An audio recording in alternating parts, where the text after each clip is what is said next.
که چه قسمی که افغانستان در بخش امنیت کامل امروز برخوردار است.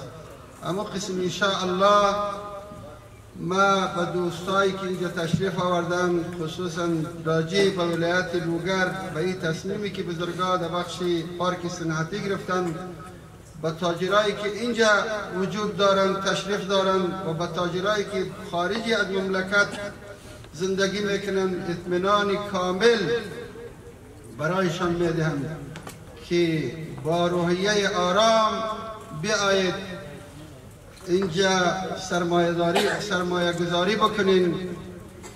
انشاءالله امارت در خدمت شماست. این نیست که این کی است، از کجا است، از کدام قوم است، از کدام ملت است. از هر جایی که باشند امارت برشان اطمینان. ما شخصا به نمایندگی مسئولین امارت در ولایت لوگر در بخش امنیتی اطمینان میدم که ما هر نوع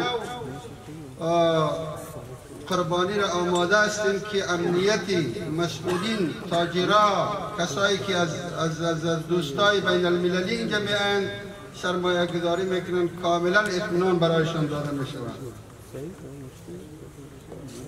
الحمدلله ولایت لوگر شما همگی میدانید که در اینجا از نگاه اقتصاد سرمایه بزرگی، دوم سرمایه معدن بزرگ دنیا در ولایت لوگر موجودیت دارد که هر دوست و تاجری که میخواه که در اینجا سرمایه گذاری بکنه ما آماده هستیم که زمینه را برشان مساعد بکنیم.